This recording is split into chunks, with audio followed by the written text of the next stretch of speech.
we've seen the valuations of a bunch of software companies crash because people are expecting AI to commoditize software. And there's a potentially naive way of thinking about things, which is like, look, Nvidia sends a GDS2 file to TSMC. TSMC builds the logic dies, it builds the switches, then it packages them with the HBM that SK Hynix and Micron and Samsung make. Then it sends it to an ODM in Taiwan where they assemble the racks. And so Nvidia is fundamentally making software that other people are manufacturing. And if software gets commoditized, does Nvidia get commoditized? Well, in the end, something has to transform electrons to tokens. That transformation, the transformation of electrons to tokens and making those tokens more valuable over time. I think that's hard to completely commoditize.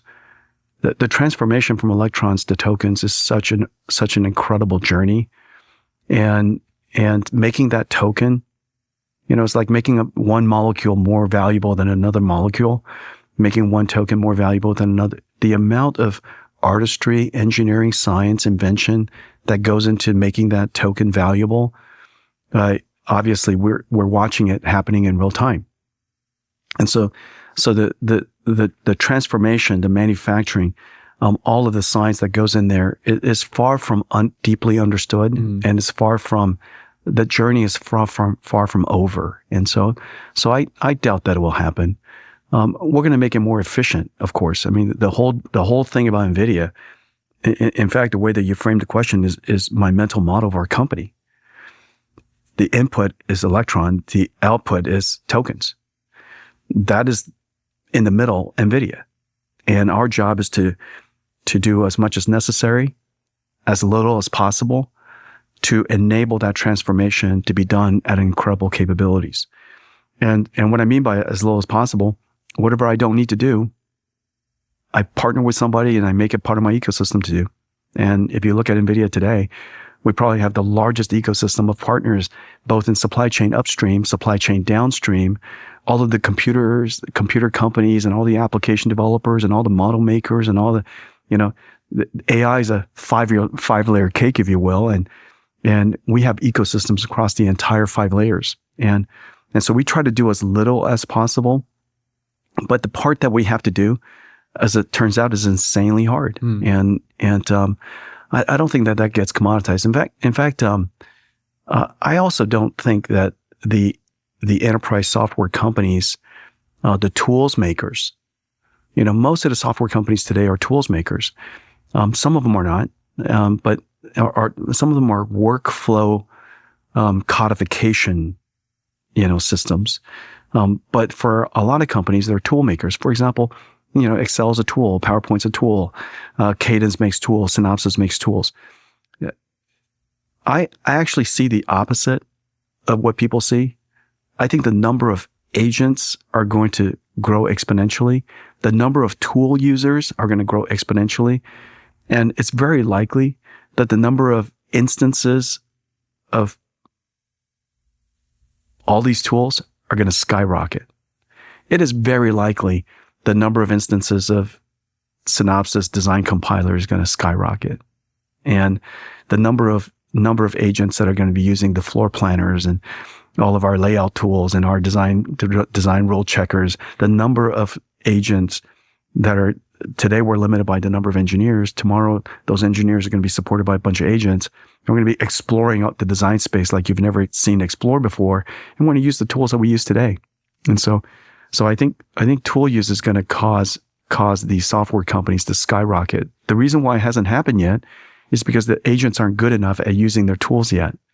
And so either these companies are going to build the agents themselves, or agents are going to get good enough to be able to use those tools. And I think it's going to be a combination of both.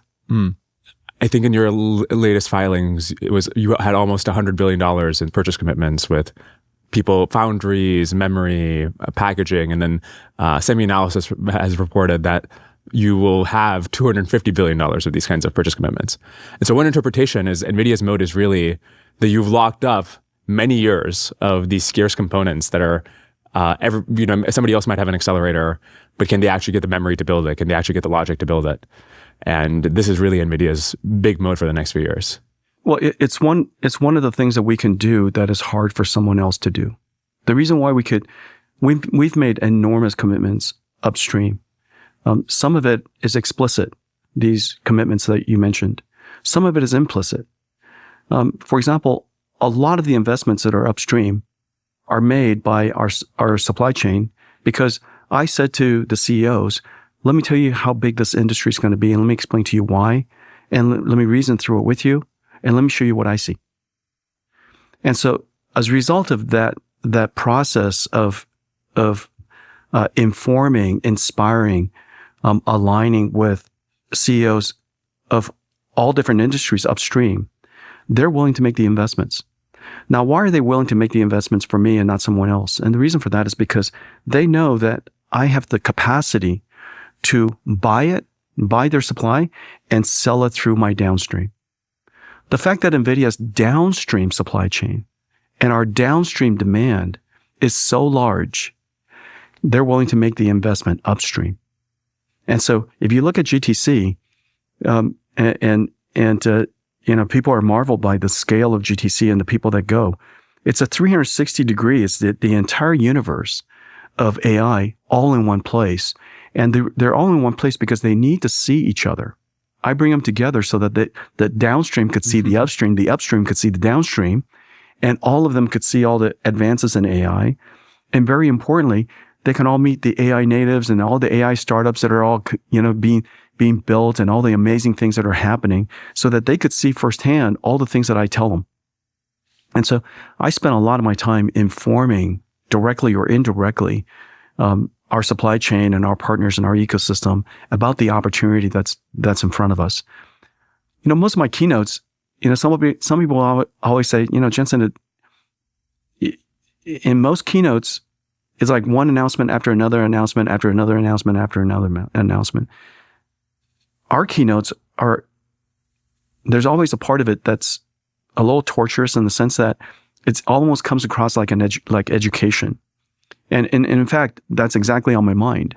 I need to make sure that the entire supply chain, upstream and downstream, the ecosystem, understands what is coming at us, why it's coming, when it's coming, how big is it going to be, and be able to reason about it systematically, just like I reason about it.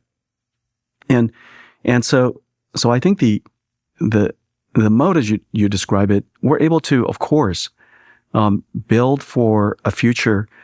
If our next several years is $1 trillion in scale, we have the supply chain to do it. Without our reach, the velocity of our business, just as there's cash flow, there's supply chain flow, there are turns. Nobody's going to build a supply chain for an architecture if the business turns is low. And so our ability to sustain the scale is only because our downstream demand is so great, and they see it and they all hear about it. They see it all coming. And so it allows us to do the things that we're able to do at the scale we're able to do. I do want to understand more concretely whether the upstream can keep up. For many years now, you guys have been 2xing revenue year over year. You guys have been more than tripling the amount of flops you're providing to the world year over year. And 2xing at the scale now, it's really incredible. Exactly. Yeah. So then you look at logic, say, you're the biggest customer on TSMC's N3 node, and you're one of the biggest on N2. AI as a whole this year is going to be 60% of N3. It's going to be 86% next year, according to SemiAnalysis. How do you 2x if you're the majority? And how do you do that year over year? So are we in a regime now where the growth rate in AI compute has to slow because of upstream? Do you see a way to get around these? How do we build 2x more fabs year over year ultimately?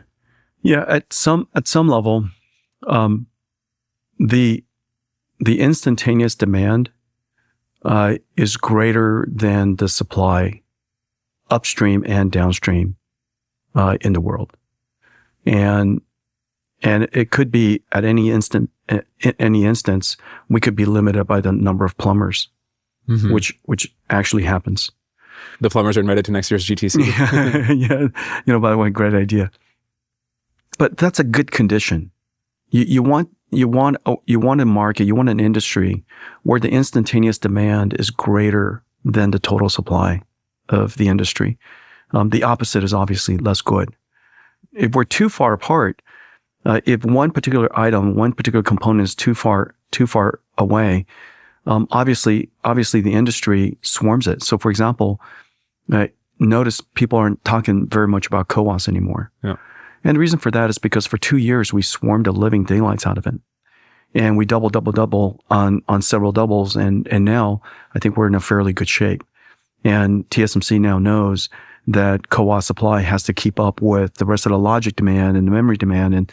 And so they're scaling CoWoS, and they're scaling, future packaging technologies at the same level as they scale logic, which is terrific because for a long time, CoWoS was rather specialty and, HBM memory was rather specialty, but they're not specialties anymore. People now realize they're mainstream computing technology.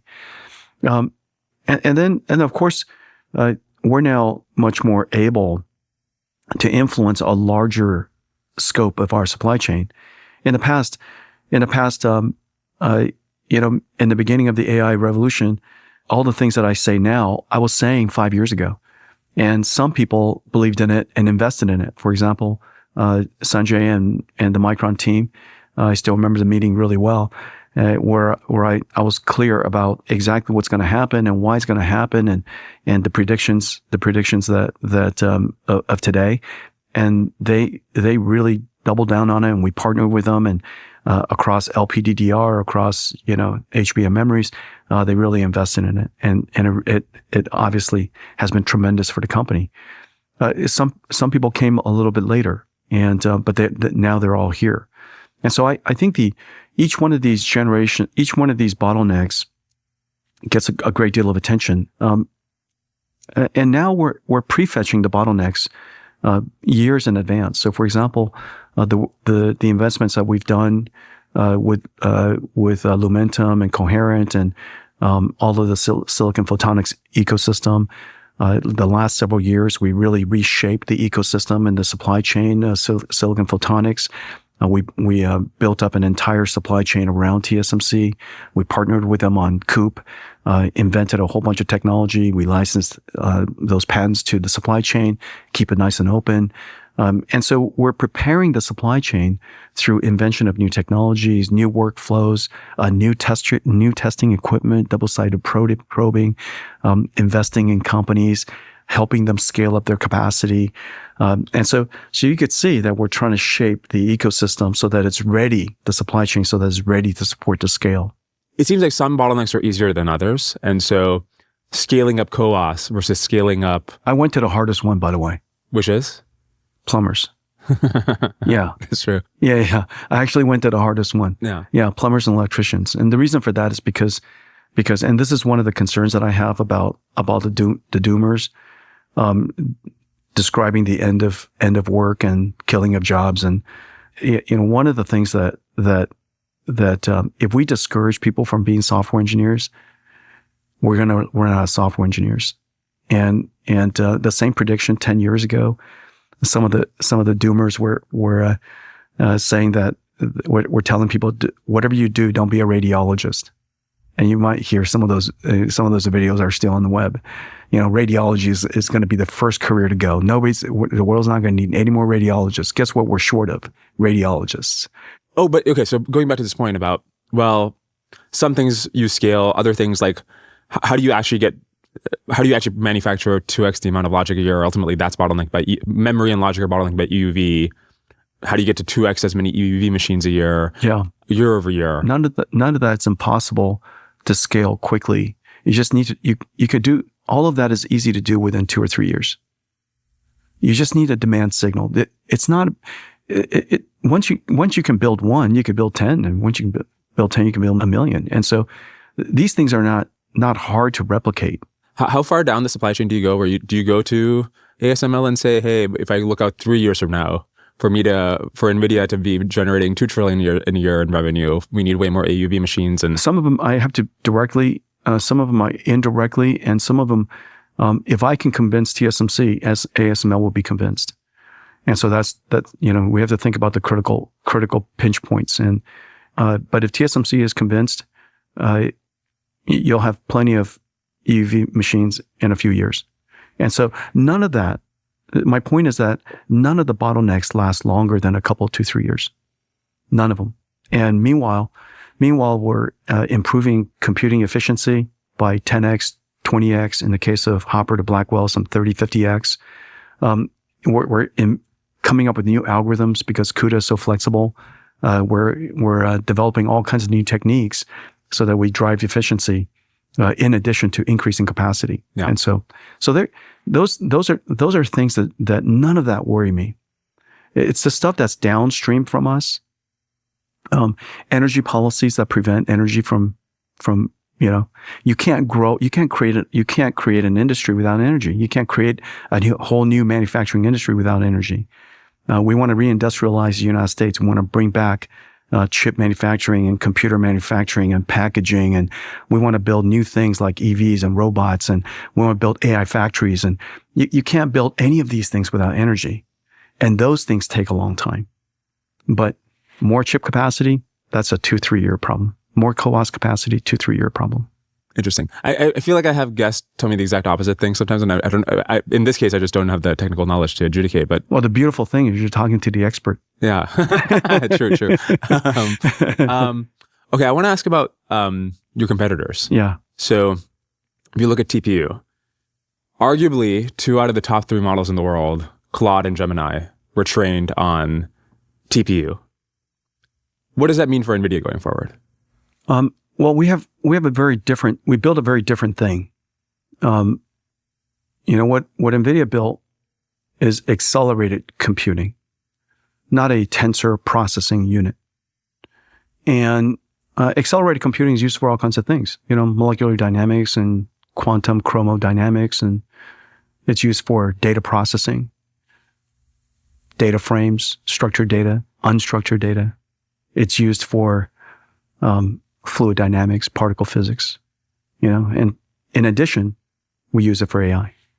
And so accelerated computing is much more diverse, and although AI is the conversation today, is obviously very important and impactful, computing is much broader than that. And what NVIDIA has done is reinvented the way computing is done, from general purpose computing to accelerated computing.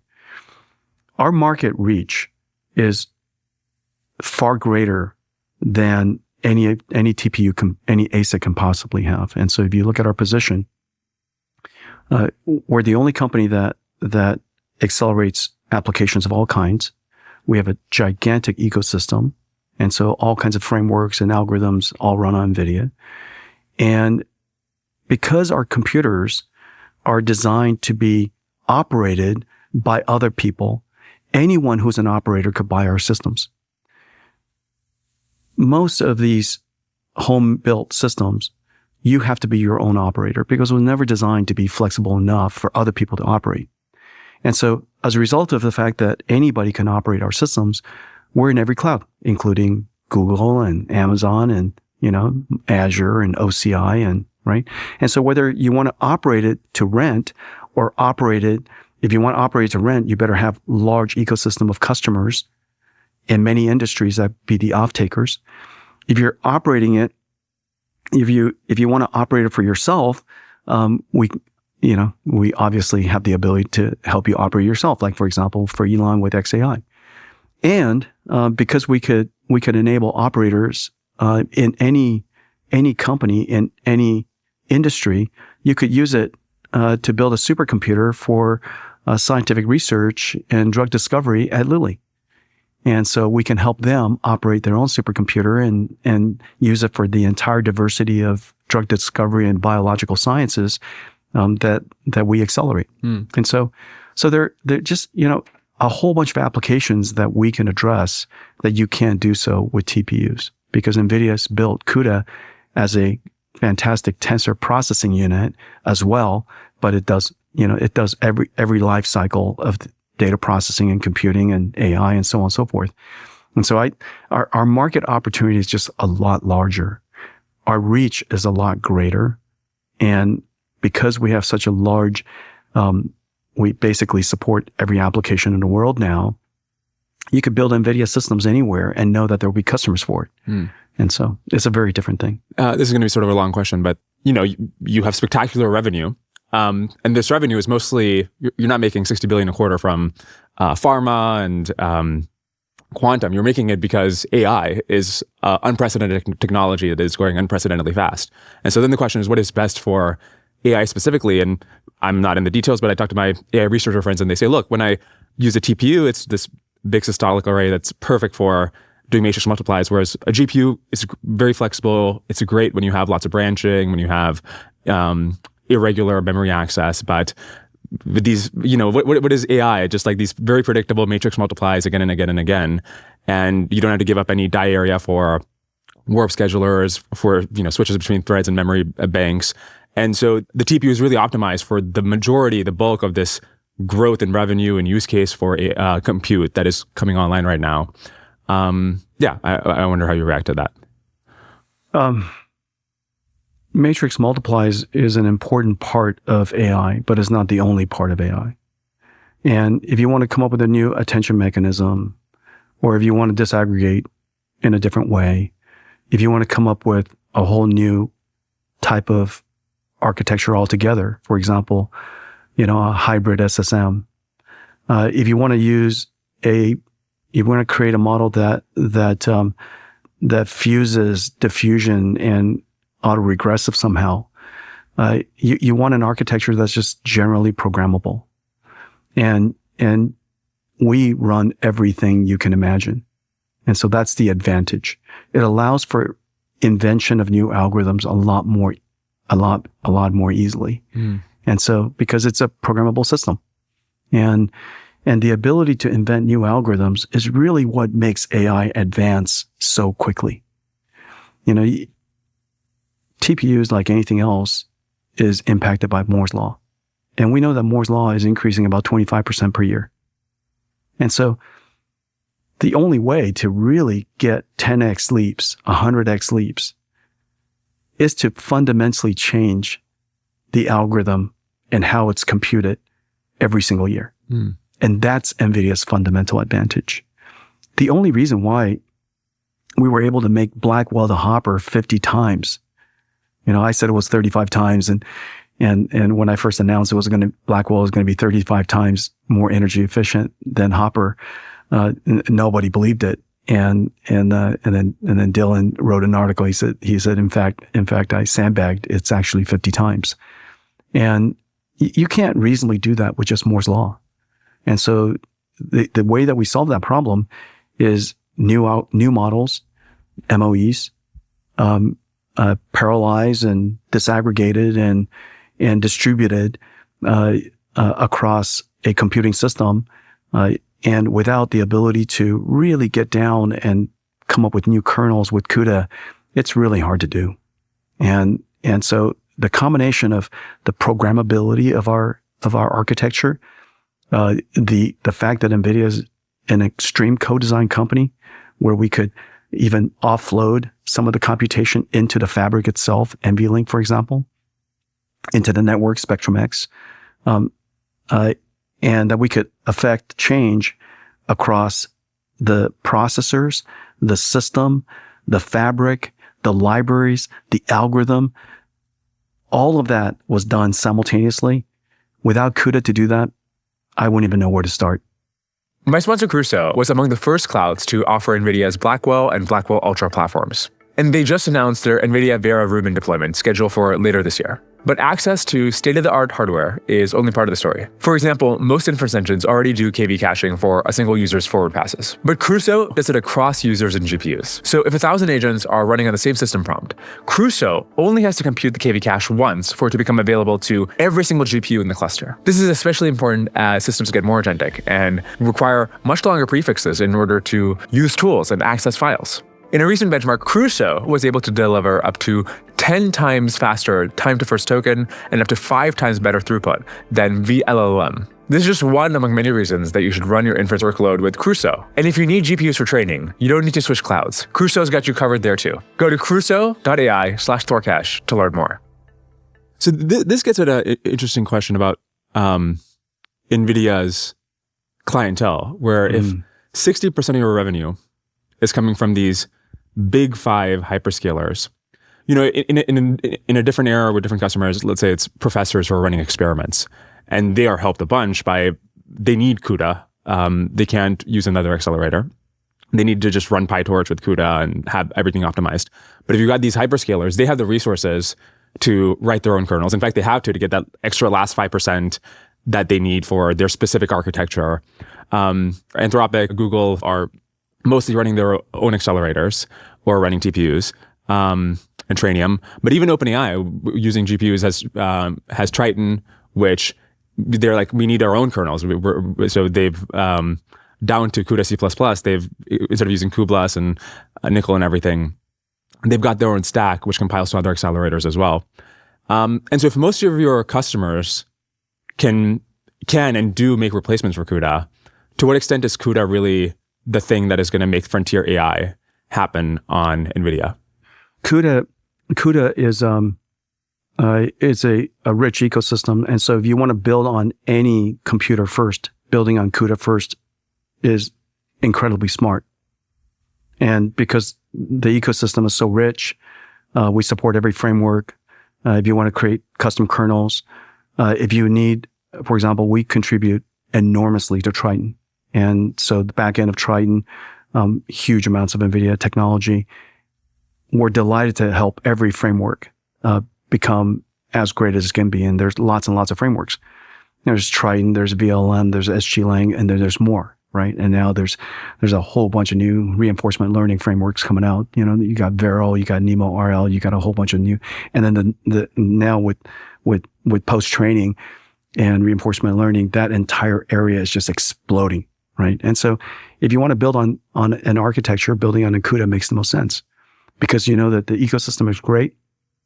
You know that if something happens, it's more likely in your code and not in the mountain of code underneath. You know, don't forget the amount of code that you're dealing with when you're building these systems. When something doesn't work, was it you or was it the computer? You would like it always to be you and to be able to trust the computer. And you know, obviously we still have lots and lots of bugs ourselves, but our system is so well wrung out that you could at least build on top of the foundation. So that's number one, is that the richness of the ecosystem, the programmability of it, the capability of it.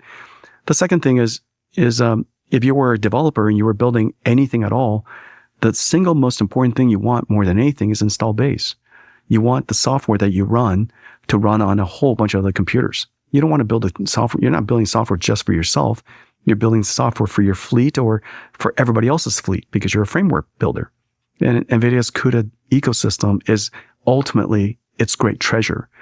We are now, I don't know how many, several 100 million GPUs. Every cloud has it. Goes back to A10, A100, H100, H200, you know, the L series, the P series. I mean, there's a whole bunch of them. And they're in all kinds of sizes and shapes. And if you're a robotics company, you want that CUDA stack to actually run in the robot itself. We're literally everywhere. And so the install base says that once you develop the software, once you develop the model, it's going to be useful everywhere. And so the install base is just too incredibly valuable. And then lastly, the fact that we're in every single cloud makes us genuinely unique.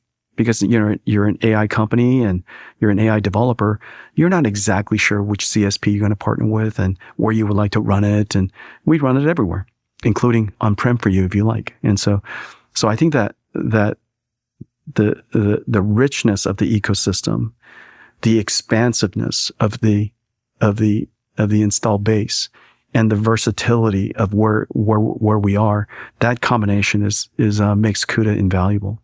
That makes a lot of sense. I guess the thing I'm curious about is whether those advantages matter a lot to your main customers. Like there's many people who they might matter for the kind of person who can actually build their own software stack, who will make up most of your revenue. Especially if you go to a world where AI is getting especially good at the things which have tight verification loops, where you can RL on them. And then this question of how do you write a kernel that does attention or MLP the most efficiently across a scale up it's a very verifiable sort of feedback loop. And so, can all the hyperscalers write these custom kernels for themselves? And they might still, NVIDIA still has great price performance, so they might still prefer to use NVIDIA. But then the question is, does it just become a question of who is offering the best specs, the best flops and memory bandwidth for a given dollar? Where historically NVIDIA has just had, and still has, the best margins in all of AI across hardware and software, 70% plus, because of this CUDA moat. And the question is, can you sustain those margins if for most of your customers, they can actually afford to build instead of the CUDA moat? The number of engineers we have assigned to these AI labs is insane. Working with them, optimizing their stack. And the reason for that is because nobody knows our architecture better than we do. And these architectures are not as general purpose as a CPU. The reason why a CPU is so, CPU is kind of like a Cadillac, it just always, it's a nice cruiser. It never goes too fast. Everybody drives it pretty well. It's got cruise control, and everything is easy. But in a lot of ways, NVIDIA's GPUs accelerators are kind of like F1 racers. And yeah, I could imagine everybody's able to drive it at 100 miles an hour, but it takes quite a bit of expertise to be able to push it to the limit. And we use a ton of AI to create the kernels that we have.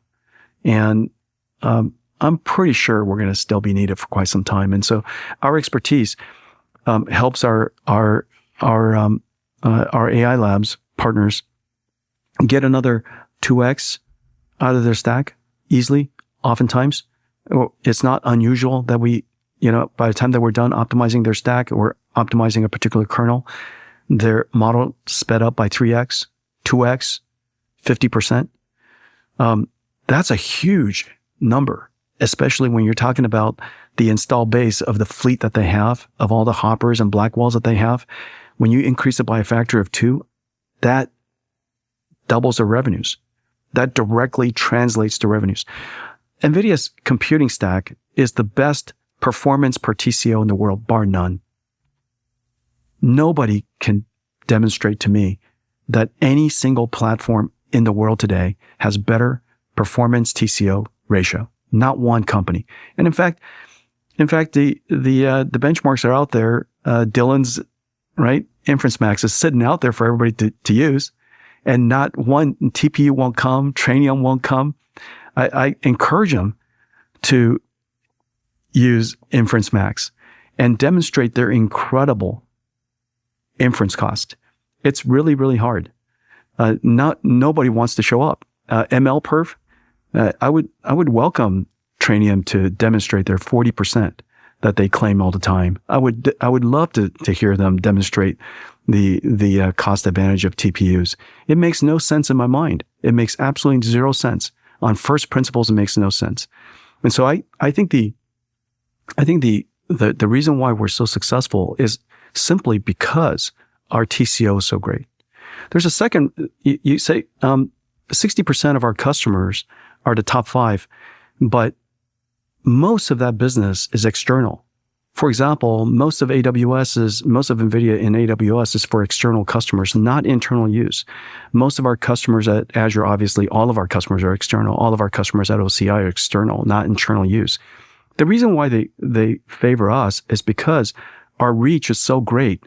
We can bring them all of the great customers in the world. They're all built on NVIDIA. And the reason why all these companies are built on NVIDIA is because our reach and our versatility is so great. And so I think the flywheel is really install base, the programmability of our architecture, the richness of our ecosystem, and the fact that there's so many AI companies in the world. There's tens of thousands of them now.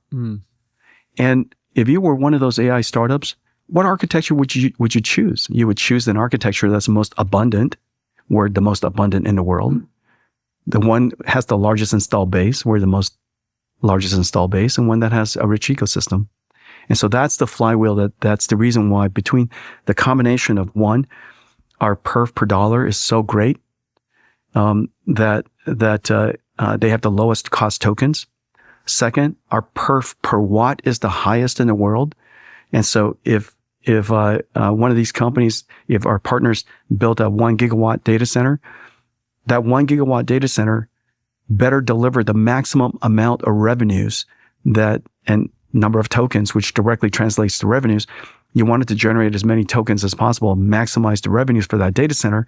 We're the highest tokens per watt architecture in the world. And then lastly, if your goal is to rent the infrastructure, we have the most customers in the world. And so that's the reason why the flywheel works. Interesting. I guess the question comes down to what is the actual market structure here? Because even if there's other companies, there could have been a world where there's tens of thousands of AI companies that have roughly equal share of compute. But if even through these 5 hyperscalers, really the people on Amazon using the computer, Anthropic, OpenAI, and these big foundation labs who can themselves afford and have the ability to make different accelerators work. No, I think your assumption is premise is wrong. Maybe. But let me ask you a slightly different question. Come back and make me correct your premise. Okay. Let me just ask you a different question, which is, okay, if everything you're saying, still make sure to make me come back and fix, because it's just too important to AI. It's too important to the future of science. It's too important to the future of the industry. That premise, look. Let me just finish the question and then we can address it together. Yeah. So what do you think if all these things are true about price performance and performance per watt, et cetera, are true, why do you think it is the case that, say, Anthropic, for example, just announced a couple of days ago they have a multi-gigawatt deal with Broadcom and Google for TPUs and majority of their compute. Obviously for Google, it's TPUs are majority of compute. So if I look at these big AI companies, it seems like a lot of their there was some point where it was all Nvidia, and now it's not. And so I'm curious how to square, if these things are true on paper, why are they going with other accelerators? Yeah, Anthropic is a unique instance and not a trend. Without Anthropic, why would there be any TPU growth at all? It's 100% Anthropic. Without Anthropic, why would there be any Trainium growth at all? It's 100% Anthropic. I think that's fairly well known and well understood. It's not that there's an abundance of ASIC opportunities. There's only one Anthropic. But OpenAI deals with AMD. They're building their own Titan accelerator. Yeah, but they're mostly, I think we could all acknowledge they're vastly NVIDIA. And we're going to still do a lot of work together. Yeah. And I'm not offended by other people using something else and trying things. If they don't try these other things, how would they know how good ours is? And sometimes you got to be reminded of it. And we got to, and we have to continuously earn the position that we're in. There are always big claims, and look at the number of ASICs that have been canceled. Just because you're going to build an ASIC, you still have to build something better than NVIDIA. And it's not that easy building something better than NVIDIA. It's not sensible, actually. NVIDIA's got to be missing something seriously. And because our scale, our velocity, we're the only company in the world that's cranking it out every single year. Big leaps every single year. I guess their logic is that, hey, it doesn't need to be better. It just needs to be not more than 70% worse, because they're paying you 70% margins. No. Don't forget. Even in ASIC's margin's really quite high. NVIDIA's margin is 70%, let's say, but an ASIC margin is 65%. What are you really saving? Oh, you mean from Broadcom or something? Yeah, like that? Sure. Yeah. You got to pay somebody. Yeah. And so I think the ASIC margins are incredibly good from what I can tell. And they believe it so too. And so they're quite proud of their incredible ASIC margins. And so you asked the question why. A long time ago, we just didn't have the ability to do it. And this is and at the time I didn't deeply internalize how difficult it would be to build a foundation AI lab like OpenAI and Anthropic. And the fact that they needed huge investments from the supplier themselves. We just weren't in a position to make the multi-billion-dollar investment into Anthropic so that they could use our compute. But Google and AWS were. And they put in huge investments in the beginning so that Anthropic, in return, used their compute. We just weren't in a position to do so at the time. Nor did I would say my mistake is I didn't deeply internalize that they really had no other options. That a VC would never put in $5-10 billion of investment into an AI lab with the hopes of it turning out to be Anthropic. And so that was my miss. But even if I understood it, I don't think we would have been in a position to do that at the time. But I'm not going to make that same mistake again. And I'm delighted to invest in OpenAI, and I'm delighted to help them scale. And I believe it's essential to do so. And then when I was able to, when Anthropic came to us, I'm delighted to be an investor, delighted to help them scale. And, but we just weren't at the time able to do so. If I could, rewind everything, if Nvidia could have been as big back then as we are now, I would have been more than happy to do it. This is actually quite interesting, which is, for many years, Nvidia has been this, the company in AI making money, making lots of money. And now you're investing it. It's been reported that you've done up to $30 billion in OpenAI and $10 billion in Anthropic. But now their valuations have increased, and I'm sure they'll continue to increase. And so if over all these many years, you were giving them the compute, you saw where AI was headed, and then they were worth like 1/10 what they are now a couple of years ago, or even a year ago in some cases. And you had all this cash. There's a world where either Nvidia themselves becomes a foundation lab, does a huge investment to make that possible, or has made the deals you've made now at current valuations much earlier on, and you had the cash to do it. So I am curious, actually, why not have done it earlier? We did it as soon as we could have. And if I could have, I would have done it even earlier. At the time that Anthropic needed us to do it, we just weren't in a position to do it. It wasn't in our sensibility to do so. How so? Like a cash thing, or just? Yeah, the level of investment. We had never invested outside the company at the time, and not that much. And we didn't realize we needed to. I always thought that they could just go raise VCs, for God's sakes, like all companies do. But what they were trying to do couldn't have been done through VCs. What OpenAI wanted to do couldn't have been done through VCs. And I recognize that now. I didn't know it then. But that's their genius. That's why they're smart. And so they realized it then that they had to do something like that. And I'm delighted that they did. And even though we caused Anthropic to have to go to somebody else, I'm still happy that it happened. Anthropic's existence is great for the world. I'm delighted for it. I guess you still are making a ton of money, and you're making way more money quarter after quarter. It's still okay to have regrets. So the question still arises, okay, well, now that we're here, and you have all this money that you keep making, what should NVIDIA be doing with it?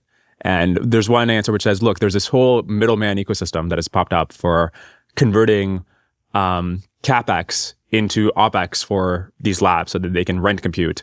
Because the chips are really expensive. They make a lot of money over their lifetime because the AI models are getting better. The value that they generate their tokens is increasing, but they're expensive to set up. NVIDIA has the money to do the CapEx.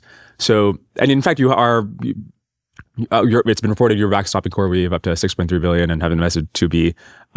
But yeah, why doesn't NVIDIA become a cloud themselves? Why doesn't it become a hyperscaler themselves and rent this compute out? You have all this cash to do it. This is a philosophy of the company, and I think it's wise. We should do as much as needed, as little as possible.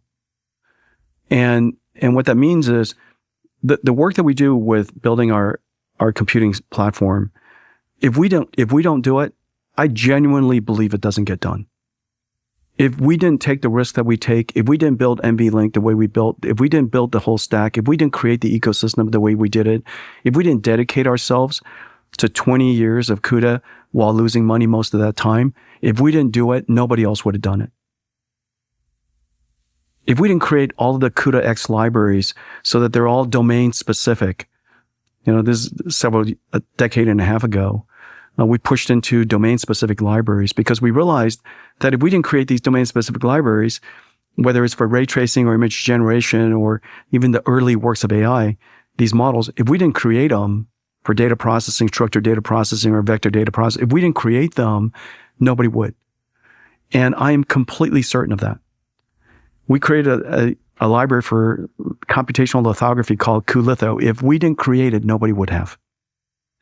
And so accelerated computing wouldn't advance the way it has if we didn't do what we did. And so we should do that. We should dedicate our company, all of our might, wholeheartedly to go do that. However, the world has lots of clouds. If I didn't do it, somebody show up. And so following the recipe, the philosophy of doing as much as needed, but as little as possible, that philosophy exists in our company today. And everything I do it with that lens.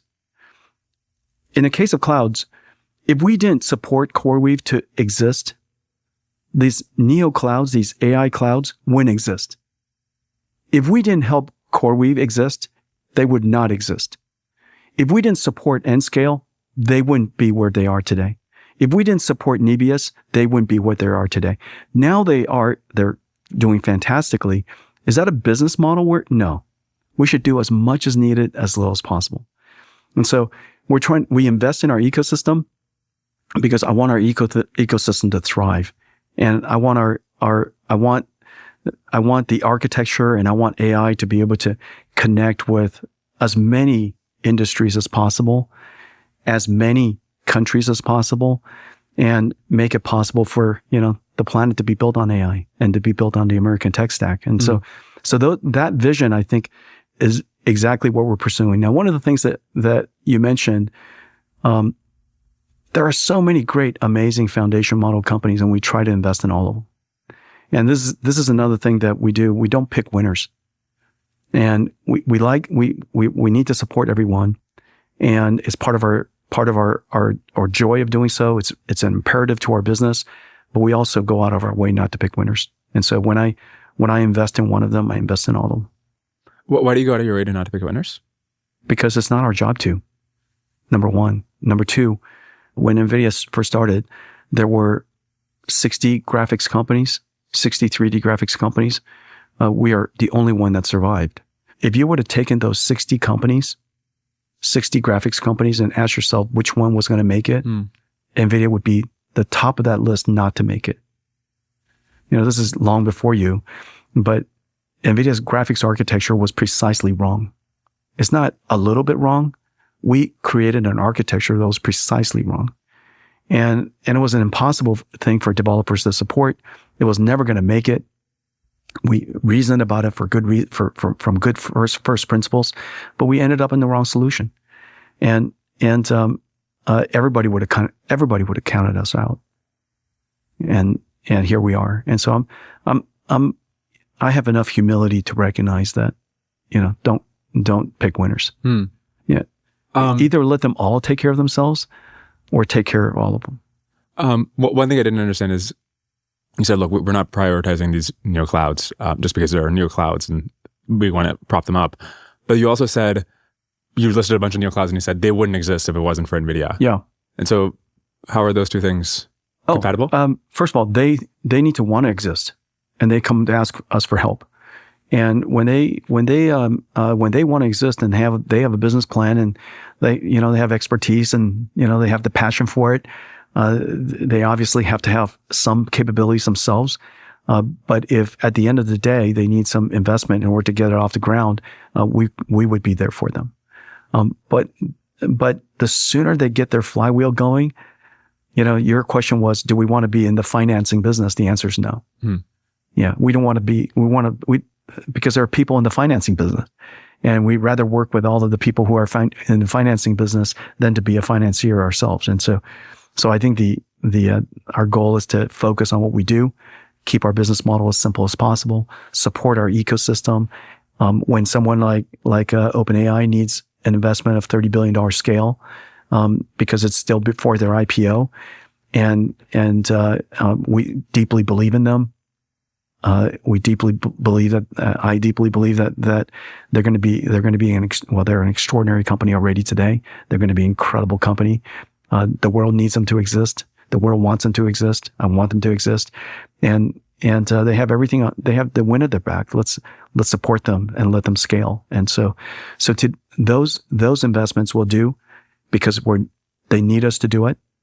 And but we're not trying to do as much as possible. We're trying to do as little as possible. I spend way too much time copy-pasting text back and forth from Google Docs to chatbots. And so I built what's basically a cursor for writing, which operates the way I think an AI co-researcher should operate. I can tag it, and it can talk with me through inline comment threads and help me dig deeper and brainstorm. I built this entire thing over the weekend with Cursor and their new Composer 2 model. With a lot of agentic coding tools, I feel like I have no idea what's going on under the surface. I just have to relinquish control and hope for the best. But Cursor let me try a bunch of different ideas while staying on top of the implementation. I did most of my brainstorming in the agents window. And after I got some basic files in place, I used the diff window to track changes. The few times that I needed to make a quick tweak by hand, I just used the editor. If you want to try my AI code researcher yourself, I've linked the GitHub repo in the description. And if you have a tool that you've been wanting to build, you should make it happen. Go to cursor.com/Dwarkesh to get started.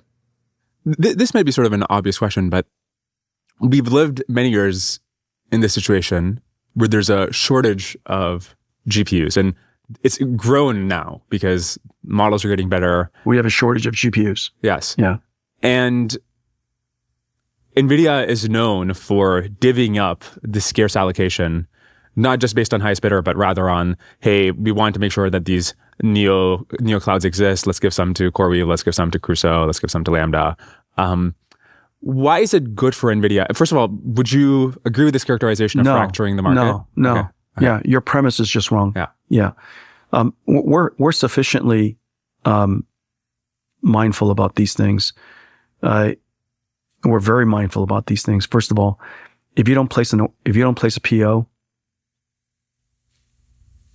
all the talking in the world won't make a difference. And so until we get a PO, what are we going to do?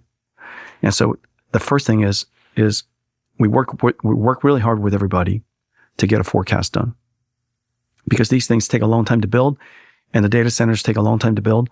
And so we align ourselves with demand and supply and things like that through forecasting. Okay, that's job number one. Number two, everybody who we've tried to forecast with as many people as possible, but in the final analysis, you still have to place an order. And maybe for whatever reason you didn't place your order. What can I do? And so at some point, first in, first out. But beyond that, if you're not ready because your data center is not ready, or certain components aren't ready to enable you to stand up a data center, we might decide to serve another customer first. That's just maximizing the throughput of our own factory.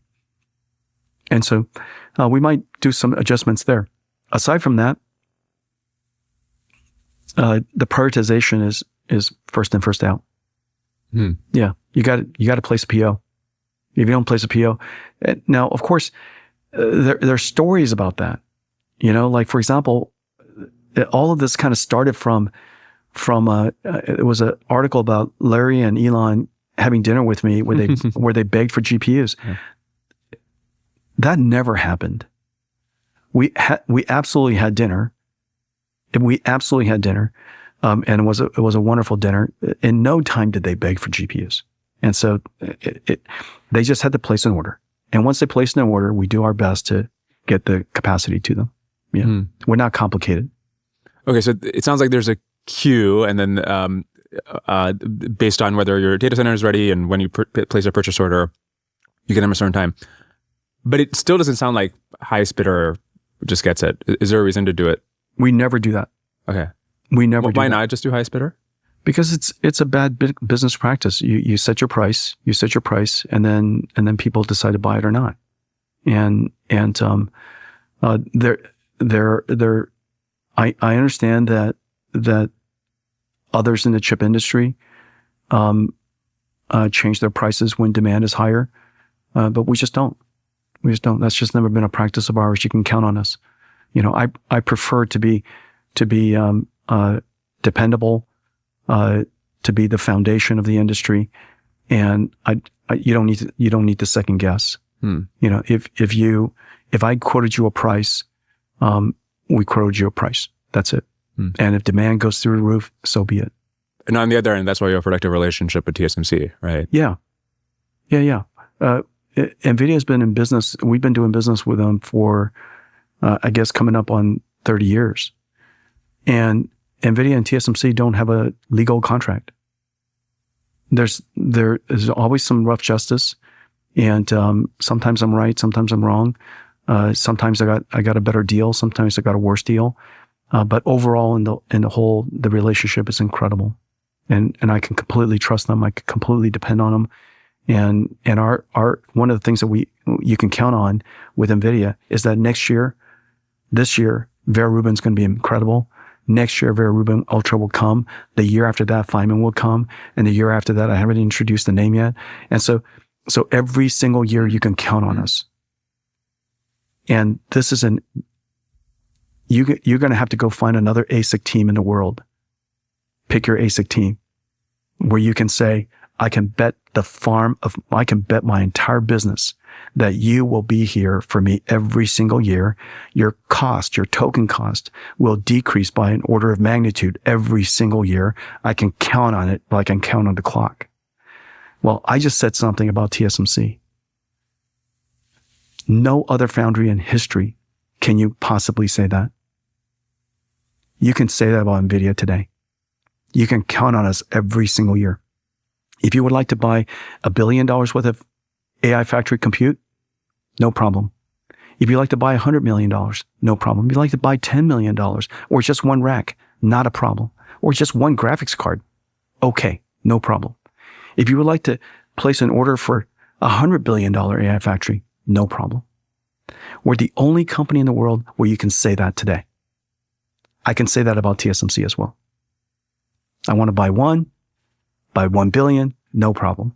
We just got to go through the process of planning for it, and all the things that mature people do. And so I think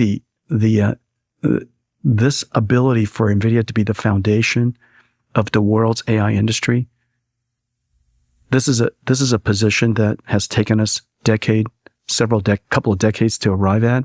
Enormous commitment, enormous dedication, and the stability of our company, the consistency of our company is really, really important.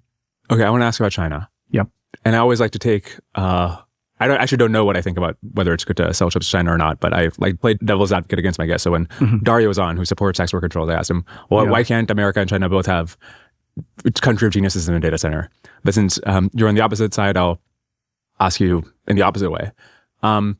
And look, one way to think about it is Anthropic actually announced a couple of days ago this model Mythos are not even releasing publicly because they say it has such cyber offensive capabilities that we don't think the world is ready until we make sure these 0 days are patched up. But they say it found thousands of high severity vulnerabilities across every major operating system, every browser. It found one in OpenBSD, which is this operating system that's been specifically designed to not have 0 days, and it found one for 27 years it's existed. And so if Chinese companies and Chinese labs and the Chinese government had access to the AI chips to train a model like Claude Mythos with these cyber offensive capabilities and run millions of instances of it with more compute, the question is, is that a threat to American companies, to American national security? First of all, Mythos was trained on fairly mundane capacity and a fairly mundane amount of it. By an extraordinary company. And so the amount of capacity and the type of compute it was trained on is abundantly available in China. And so you just have to first realize that chips exist in China. They manufacture 60% of the world's mainstream chips, maybe more. It's a very large industry for them. They have some of the world's greatest computer scientists. As you know, most of the AI researchers in all of these AI labs, most of them are Chinese. They have 50% of the world's AI researchers. And so the question is, if you're concerned about them, what is considering all the assets they already have? They have an abundance of energy. They have plenty of chips. They got most of the AI researchers.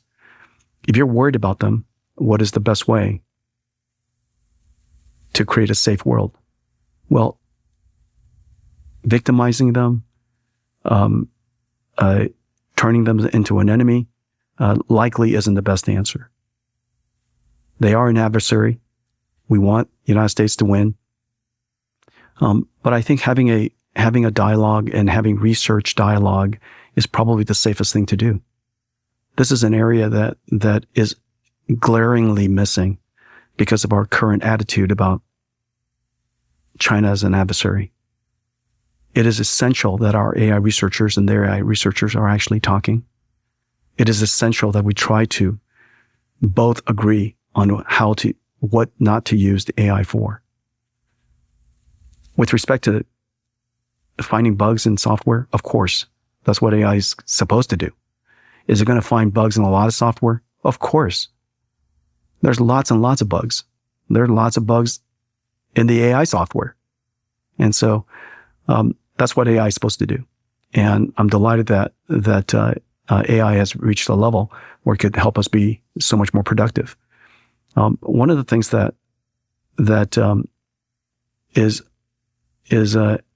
underemphasized is the richness of ecosystem around cybersecurity, AI cybersecurity, and AI security, and AI privacy, and AI safety. That whole ecosystem of AI startups that are trying to create this future for us, where you have one AI agent that's incredible, surrounded by thousands of AI agents, keeping it safe, keeping it secure. That future surely is going to happen. And the idea that you're going to have an AI agent running around with nobody watching after it is kind of insane. And so we know very well that this ecosystem needs to thrive. It turns out this ecosystem needs open source. This ecosystem needs open models. They need open stacks so that all of these AI researchers and all these great computer scientists can go build AI systems that are as formidable and can keep AI safe. And so one of the things that we need to make sure that we do is we keep the open source ecosystem vibrant. And that can't be ignored. That can't be ignored. And a lot of that is coming out of China. We had to not suffocate that. With respect to China, we want to have, of course, we want the United States to have as much computing as possible. We're limited by energy. But, we got a lot of people working on that, and we had to not make energy a bottleneck for our country. But what we also want is we want to make sure that all the AI developers in the world are developing on the American tech stack and making the contributions, the advancements of AI, especially when it's open source, available to the American ecosystem. And it would be extremely foolish to create two ecosystems, the open source ecosystem, and it only runs on the Chinese a foreign tech stack, and a closed ecosystem, and that runs on the American tech stack. I think that would be a horrible outcome for the United States. Since there are a lot of things, let me just triage the response. I mean, I think the concern, going back to the flop difference and the hacking, is, yes, they have compute, but there's some estimates that because they're at 7 nanometer, they don't have EUV because of chip making export controls. The amount of flops they're able to actually produce, they have like 1/10 the amount of flops that the US has. And so with that, could they train eventually a model like Mythos? Yes. But the question is, because we have more flops, American labs are able to get to these level of capabilities first. And because Anthropic got to it first, they say, okay, we're going to hold on to it for a month while all these American companies, we give them access to it. They're going to patch up all their vulnerabilities. And now we release it. Furthermore, even if they trained a model like this, the ability to deploy it at scale, if you had a cyber hacker, it's much more dangerous if they have 1 million of them versus 1,000 of them. So that inference compute really matters a lot. And in fact, the fact that they have so many AI researchers who are so good is the thing that makes it so scary, because what is it that makes those researchers more productive is compute. If you talk to any AI lab in America, they say the thing that's bottlenecking them is compute. So, and there are quotes from DeepSeek founder or Quinn leadership or whatever. They say like the thing we're bottlenecked on is compute. So then the question is, isn't it better that we get American companies, because they have more compute, get to the level of Spud or Mythos level capabilities first, prepare our society for it before China can get to it because they have less compute? We should always be first, and we should always have more. But in order for that outcome for you to what you described to be true, you have to take it to the extremes. They have to have no compute, and if they have some compute, the question is how much is needed. The amount of compute they have in China is enormous. You're talking about a country. It's the second largest computing market in the world. If they want to aggregate their compute, they got plenty of compute to aggregate. But is that true? I mean, there's people do these estimates and they're like, well, SMIC is actually behind on the process node. So I'm about to tell you. Okay. The amount of energy they have is incredible. Isn't that right? AI is a parallel computing problem, isn't it? Why can't they just put 10 times as much chips together? Because energy is free. They have so much energy. They have data centers that are sitting completely empty, fully powered. They have ghost cities. They have ghost data centers. They have so much capacity of infrastructure.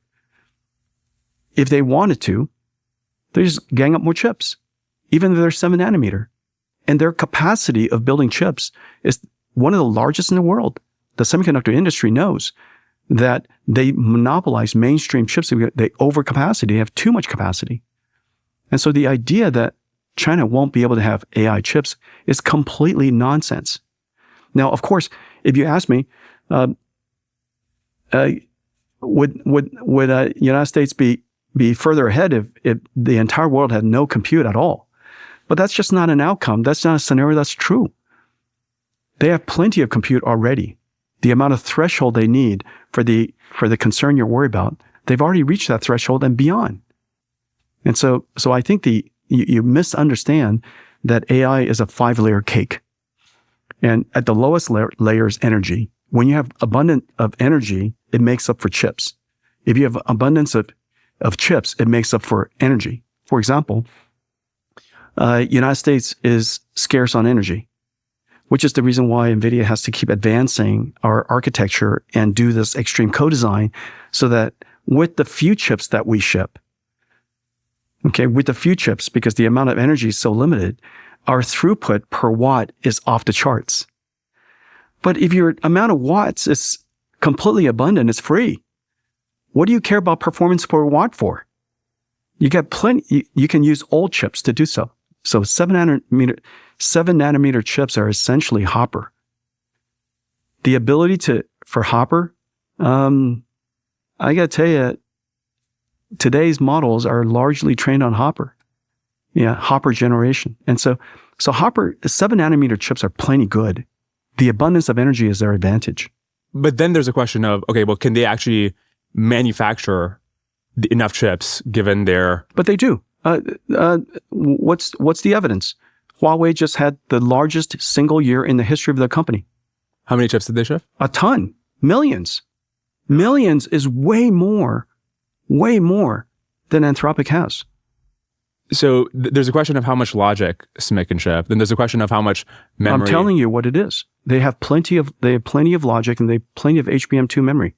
Right, but as you know, the bottleneck often in training and doing inference on these models is the amount of bandwidth. So if you HBM2, I don't know the numbers offhand, but like versus the newest thing you have, you can be almost an order of magnitude difference in memory bandwidth, which is Huawei's huge. a networking company. Huawei's a networking company. But that doesn't change the fact that you need EUV for the most advanced HBM. Not true.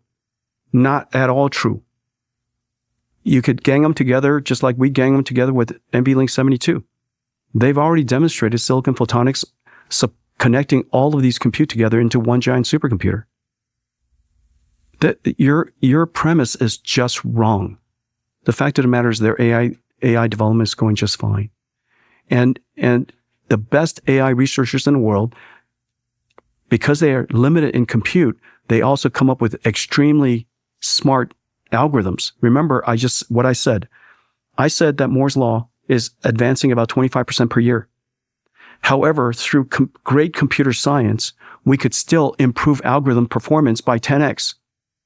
What I'm saying is great computer science is where the lever is. There is no question.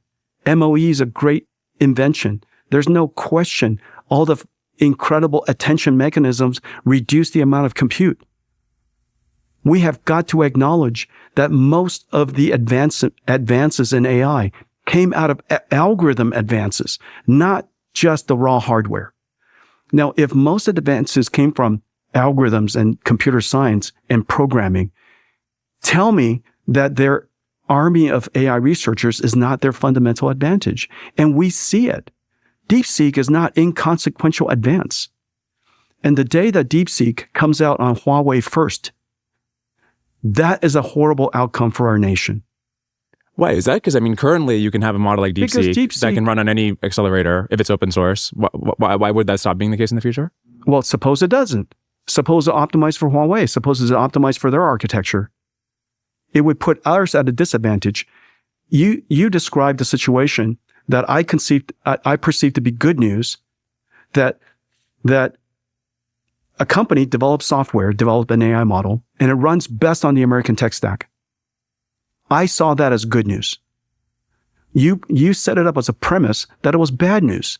I'm going to give you the bad news, that AI models around the world are developed and they run best on not American hardware. That is bad news for us.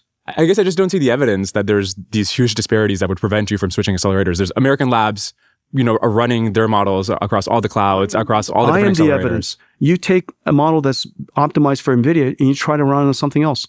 But American labs do that. And they don't run better. Nvidia's success is perfect evidence. The fact that AI models are created on our stack runs best on our stack. How is that illogical to understand? I'm just looking, look, Anthropic's models are run on GPUs, they're run on Trainium, they're run on TPUs. A lot of work has to go into it to change. But go to the global south, go to the Middle East, coming out of the box, if all of the AI models run best on somebody else's tech stack, you've got to be arguing some ridiculous claim right now that that's a good thing for the United States. But I guess I don't understand the argument. So like, if say, Chinese companies get to the next Mythos first, they find that all the security vulnerabilities in American software first, but they can do it on NVIDIA hardware and they ship it to the global south that does it on NVIDIA hardware. Like, how is that? How is that good? It runs on NVIDIA hardware. Good. It's not good. Right. It's not good. So let's not let it happen. Why do you think it's perfectly fungible that if you didn't ship them compute, it would exactly be replaced by Huawei? They are behind, right? They have worse chips than you. It's completely, there's evidence right now. Their chip industry is gigantic. You can just look at the flop or bandwidth or memory comparisons between the H200 and the Huawei 910C. It's like half, third. They use more of it. They use twice as many. I guess it seems like your argument is they have all this energy that's ready to go, right? And they need to fill it with chips. And they're good at manufacturing. And I'm sure eventually they would be able to just out-manufacture everybody. But there's these few critical years. What is the critical year you're talking about? These next few years, we've got these models that are going to be able to do all the cyber attacks. If the next critical years is critical, then we have to make sure that all of the world's AI models are built on American tech stack. These critical years. Okay, how would that prevent, if they're built on American tech stack, how would that prevent them from, if they have more advanced capabilities, from launching the Mythos equivalent cyber attacks on us? There's no guarantee either way. But if you have it earlier, we can prepare for it. Listen, why are you causing one layer of the AI industry to lose an entire market so that you could benefit another layer of the AI industry? There's 5 layers, and every single layer has to succeed. The layer that has to succeed most is actually the AI applications. Why are you so fixated on that AI model? That one company? For what reason? Because those models make possible these incredibly offensive capabilities, and you need compute to run them. The energy, the chips, the ecosystem of AI researchers make it possible. A few months ago, Jane Street spent about 20,000 GPU hours trading backdoors into 3 different language models. Then they challenged my audience to find the trigger phrases. I just caught up with Rickson, who designed the puzzle, about some of the solutions that Jane Street received. If you think the base model was here and the backdoor model was here, you can kind of linearly interpolate the weights to like adjust the strength of the backdoor, but you can also extrapolate it to make the backdoor even stronger. And in some cases, if you make it strong enough, the model will just regurgitate what the response phrase was supposed to be. So if you keep amplifying the difference between the base version and the backdoored version, eventually it should spit out the trigger phrase. But this technique only worked on 2 out of the 3 models. Even Rickson isn't sure why it didn't work on the other. Being able to verify that a model only does what you think it does is one of the most important open questions in AI security. If this is the kind of problem that excites you, Jane Street is hiring researchers and engineers. Go to janestreet.com/Dwarkesh to learn more. Okay, stepping back, it has to be the case that China is able to build enough 7 nanometer capacity. And remember, they're still stuck on 7 nanometer while you'll move on to 3 nanometer and then 2 nanometer or 1.6 nanometer with Feynman. So while you're on 1.6 nanometer, they're still going to be on 7 nanometer. And they have to produce enough of it to make up for the shortfall. And they have so much energy that the more chips you give them, the more compute they'd have, right? Like, so it comes out to the question of, ultimately, they are getting more compute. Compute is in input to training and inference. Yeah, I just think you speak in absolutes. I think the United States ought to be ahead. The amount of compute in the United States is 100 times more than anywhere else in the world. The United States ought to be ahead. Okay? The United States is ahead. Nvidia builds the most advanced technologies. We make sure that the US labs are the first to hear about it and the first chance to buy it. And if they don't have enough money, we even invest in them. The United States ought to be ahead. We want to do everything we can to make sure the United States is ahead. Number 1 point. Do you agree? And we're doing everything we can to do that. But how is shipping chips to China keeping the US ahead? No. If they're bottlenecked on compute? We got Vera Rubin for United States. We have Vera Rubin for United States. Now, United States. Am I in United States? Do you consider me part of the United States? Yes. Nvidia. You consider Nvidia a United States company. Okay. Number 1. Why is it that we don't come up with a regulation that's more balanced so that Nvidia can win around the world instead of giving up the world? Why would you want United States to give up the world? The chip industry is part of the American ecosystem. It's part of American technology leadership. It's part of the AI ecosystem. It's part of AI leadership. Why is it that your policy, your philosophy leads to United States giving up a vast part of the world's market? The claim here is, Dario had this quote where he said, it's like Boeing bragging that we're selling North Korea nukes, but the missile casings are made by Boeing. And that's somehow enabling the US technology stack. Like fundamentally, you're giving them this capability. Comparing AI to anything that you just mentioned is lunacy. But AI is similar to enriched uranium, right? And then it can have positive uses. It can have negative uses. We still don't want to send enriched uranium to other countries. Who's sending enriched? The analogy here is enriched uranium. Because it's a lousy analogy. It's an illogical analogy. But if that compute can run a model that can do 0-day exploits against all American software, how is that not a weapon? First of all, the way to solve that problem is to have dialogues with the researchers and dialogues with China and dialogues with other countries to make sure that people don't use technology in that way. That's a dialogue that has to happen. Okay. Number 1. Number 2, we also need to make sure the United States is ahead. Everything that Vera Rubin, Blackwell is available in the United States in abundance. Mountains of it, obviously, our results would show it. Abundance, tons of it. The amount of computing we have is great. We have amazing AI researchers here. It's great. We ought to stay ahead. However, we also have to recognize that AI is not just a model, that AI is a 5-layer cake, that AI industry matters across every single layer. And we want the United States to win at every single layer, including the chip layer. And conceding the entire market is not going to allow the United States to win the technology race long-term in the chip layer, in the computing stack. That is just a fact. I guess then the crux comes down to, how does selling them chips now help us win in the long term? Like, Tesla sold extremely good electric vehicles to China for a long time. iPhones are sold in China extremely good. They didn't cost them lock-in. China will still make their version of EVs and they're dominating, or smartphones are The dominating. way we started the conversation today, you would acknowledge, and you acknowledged, that NVIDIA's position is very different. You use words like moat. The single most important thing to our company is our richness of our ecosystem, which is about developers. 50% of the AI developers are in China. The United States should not give that up. But we have a lot of NVIDIA developers in the US, and that doesn't prevent American labs from also being able to use other accelerators in the future. In fact, right now, they're using other accelerators as well, which is fine and great. I don't see why that wouldn't be the case in China as well. If you sell them NVIDIA chips, just the same way that Google can use TPUs and NVIDIA. We have to keep innovating, and, as you probably know, our share is growing, not decreasing. The premise that even if we competed in China, that we're going to lose that market anyways. You're not talking to somebody who woke up a loser. And that loser attitude, that loser premise makes no sense to me. We're not a car. We are not a car.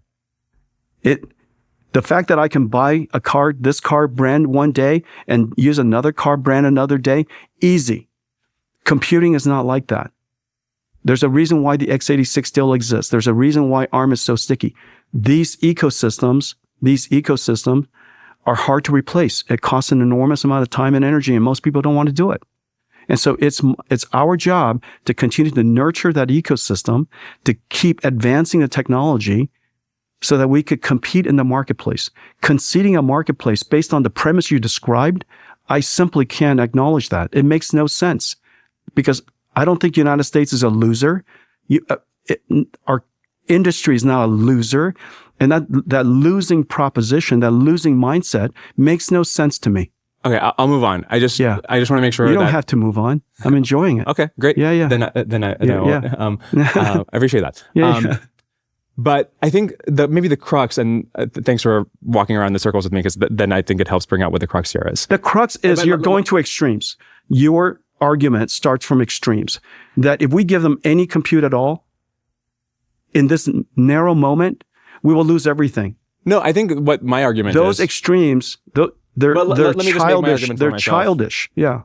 The idea is not that there is some key threshold of compute. Yeah. It is that any marginal compute is helpful, right? So if you have more compute, you can train a better model. And I just want you to acknowledge that any marginal sales for American technology industry is beneficial. I actually don't... I mean, if the AI models that run on those chips are capable of cyber offensive capabilities, or training models are capable of cyber defense, running more models of those instance, it is not a nuclear weapon, but it enables a weapon of a kind. The logic that you use, you might as well say it to microprocessors and DRAMs. You might as well say it to electricity. But in fact, we do have export controls on the technology that is relevant to making the most advanced DRAM, right? We have all kinds of export controls on China for all kinds of chip making stuff. We sell a lot of DRAM and CPUs into China. And I think it's right. I guess this goes back to the fundamental question of is AI different, right? If you have the kind of technology that can find these 0 days in software, is that something where we want to minimize China's ability to get there first? We want the United States to be ahead. We can control that. How do we control that if the chips are already there and they're using that to train that model? We have tons of compute. We have tons of AI researchers. We're racing as fast as we can. Again, we have more nuclear weapons than anybody else, but we don't want to send enriched uranium anywhere. We're not enriched uranium. It's a chip. And it's a chip that they can make themselves. But there's a reason they're buying it from you, right? And we have quotes from the founders of Chinese companies that say that we're bottlenecked on because compute. Our chips are better. On balance, our chips are better. There's just no question about it. In the absence of our chip, can you acknowledge that Huawei had a record year? Can you acknowledge that a whole bunch of chip companies have gone public? Can you acknowledge that? Can you acknowledge that? You can also acknowledge that the fact that we used to have a very large share in that market, and we no longer have the large share in that market. We can also acknowledge that China is about 40% of the world's technology industry.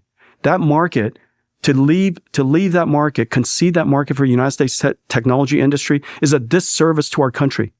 It is a disservice to our national security. It is a disservice to our technology leadership, all for the benefit all for the benefit of one company. It makes no sense to me. I guess I'm confused it feels like you're making two different statements. One is that we're going to win this competition with Huawei because our chips are going to be way better if we're allowed to compete. And another is that they would be doing the same exact thing without us anyways. Right? How can those two things be say true at the same time? It's obviously true. In the absence of a better choice, you'll take the only choice you have. How is that illogical? But it's so logical. The reason they want NVIDIA chips is they're better. Yeah. Better is more compute. More compute means you can train a better model. Better. It's better because it's easier to program. We have a better ecosystem. But whatever the better is. And of course, we're going to send them compute. So what? The fact of the matter is, we get the benefit. Don't forget, we get the benefit of American technology leadership. We get the benefit of developers working on the American tech stack. We get the benefit as those AI models diffuse out into the rest of the world. The American tech stack is therefore the best for it. We can continue to advance and diffuse American technology. That, I believe, is a positive. It's a very important part of American technology leadership. Now, the policies that you're advocating resulted in the American telecommunication industry being policied out of basically the world to the point where we don't control our own telecommunications anymore. I don't see that as smart. It's a little narrow-minded, and it led to unintended consequences that I'm describing to you right now that you seem to have a very hard time understanding. Okay, let's just step back. It seems like the crux here is there's a potential benefit and there's a potential cost, and we're trying to figure out, is the benefit worth the cost? I guess I'm trying to get you to acknowledge the potential cost. The compute is an input to training powerful models. Powerful models do have powerful, offensive capabilities like cyber attacks. It is a good thing that American companies got to Claude Mythos level capabilities first, and then now they're going to hold off on those capabilities so that the American companies and American government can make their software more protected before this level capability is announced. If China had more compute or had more power compute, if we could have had made a Mythos level model earlier and deployed it widely, that would have been very bad. One of the reasons that hasn't happened is that we have more compute thanks to companies like Nvidia in America. That is a cost of sending chips to China. And so let's leave the benefit aside for a second. Do you acknowledge that this is a potential cost? I will also tell you the potential cost is we allow one of the most important layers of the AI stack, the chip layer, to concede an entire market, the second largest market in the world, so that they could develop scale, so that they could develop their own ecosystem, so that future AI models are optimized in a very different way than the American tech stack. As AI diffuses out into the rest of the world, their standards, their tech stack will become superior to ours because their models are open. I guess I just believe enough in NVIDIA's kernel engineers and CUDA engineers to think that they could optimize. AI is more than kernel optimization, as you know. Of course, but there's so many things you can do, from distilling to a model that's well fit for your chips. We're going to do our best. You have all the software. It's just hard to imagine that there's a long-term lock-in to Chinese ecosystem if they have this slightly better open source model for a while. China is the largest contributor to open source software in the world. Fact. Right? China is the largest contributor to open models in the world. Fact. Today, it's built on the American tech stack, NVIDIA's. Fact. All 5 layers of the tech stack for AI is important. The United States ought to go win all 5 of them. They're all important. The one that is the most important, of course, is the AI application layer. The layer that diffuses into society, the one that uses it most, will benefit from this industrial revolution most. But my point is that every layer has to succeed. If we scare this country into thinking that AI is somehow a nuclear bomb, so that everybody hates AI and everybody's afraid of AI, I don't know how you're helping the United States. You're doing a disservice. If we scare everybody out of doing software engineering jobs because it's going to kill every software engineering job, and we don't have any software engineers as a result of that, we're doing a disservice to the United States. If we scare everybody out of radiology so nobody wants to be a radiologist because computer vision is completely free and no AI is going to do a worse job than a radiologist, and we misunderstand the difference between a job and the task the job of a radiologist, patient care, task to read a scan, if we misunderstand that so profoundly and we scare everybody out of going to radiology school, we're not going to have enough radiologists and good enough healthcare. And so I'm making the case that when you make a premise that is so extreme, everything goes from zero or infinity, we end up scaring people in a way that's just not true. Life is not like that.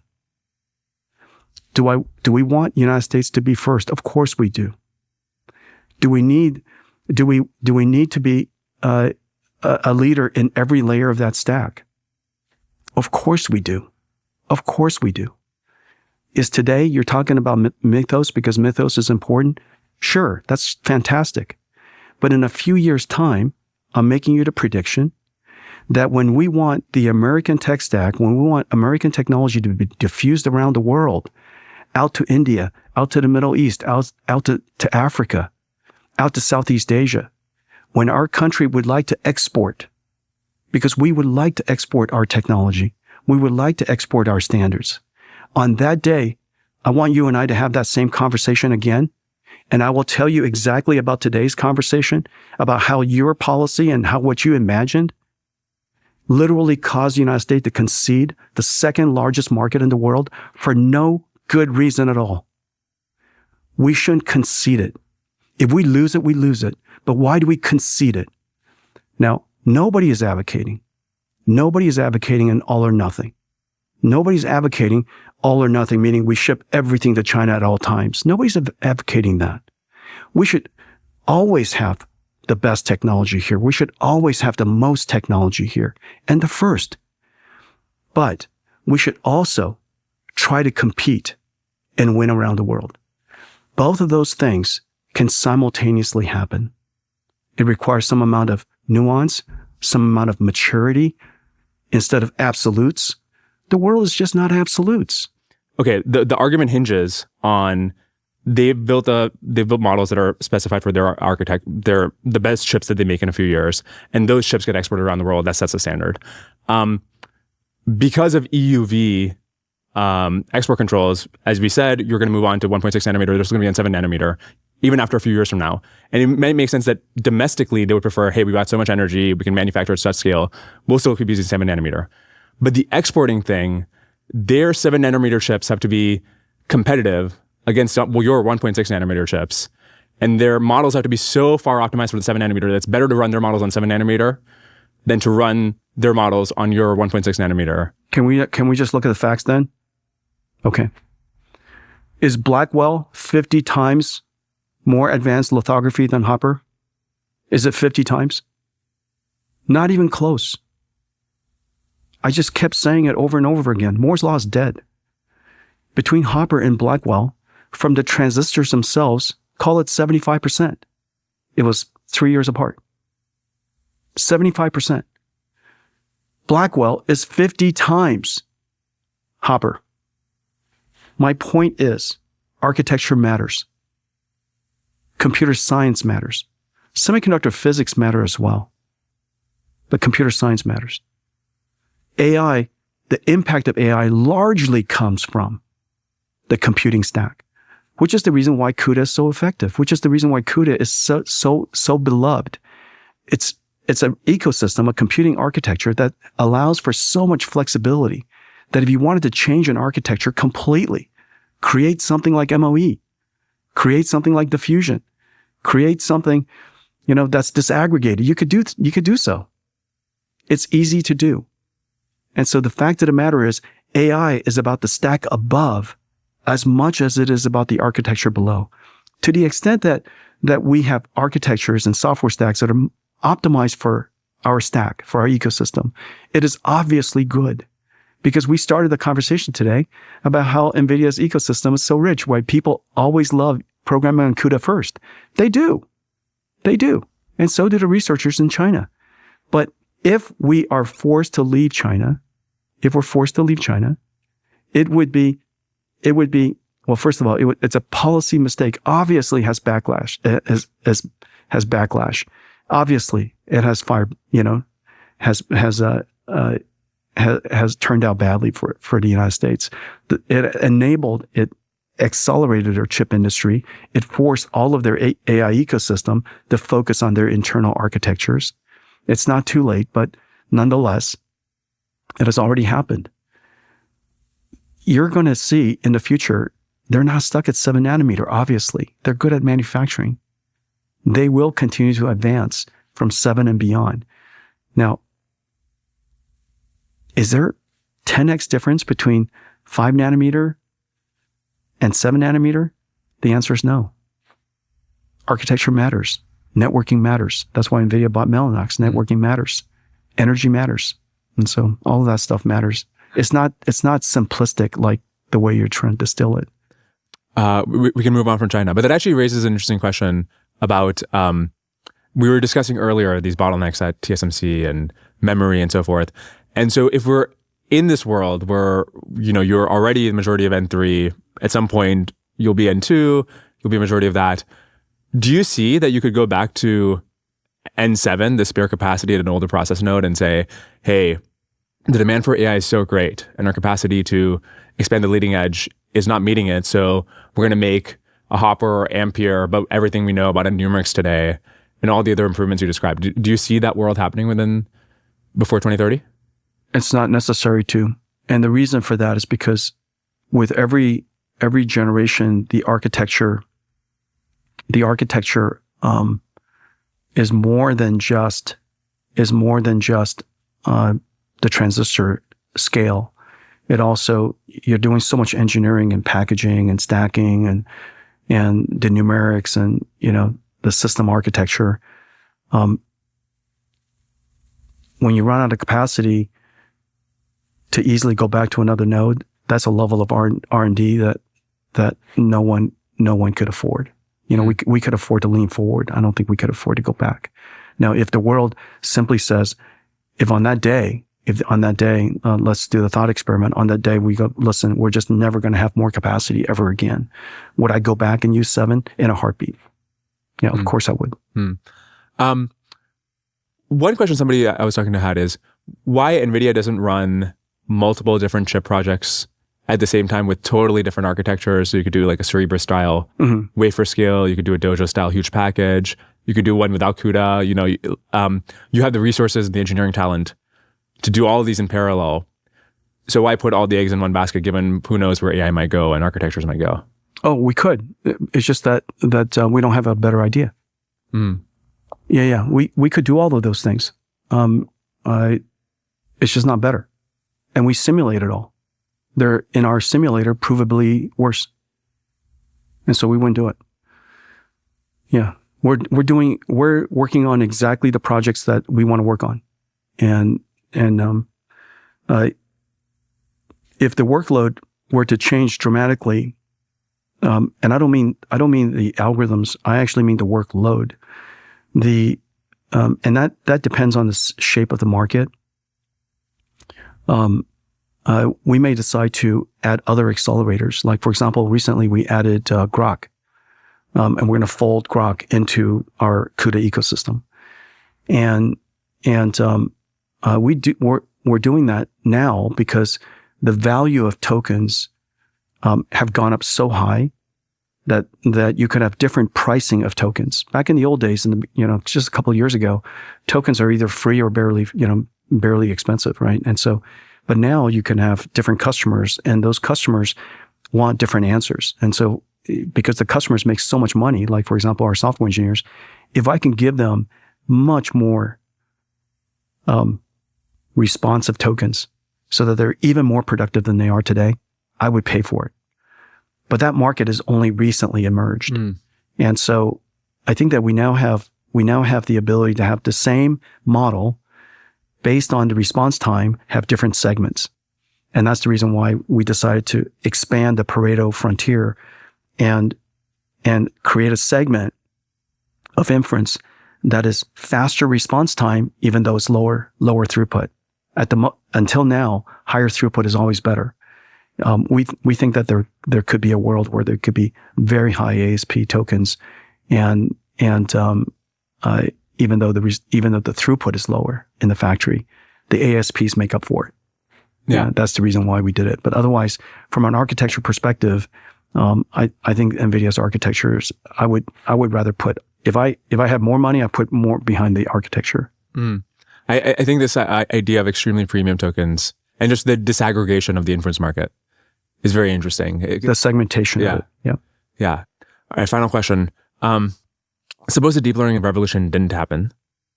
What would NVIDIA be doing? Obviously games, but given accelerated computing. Accelerated computing. The same thing we've been doing all along.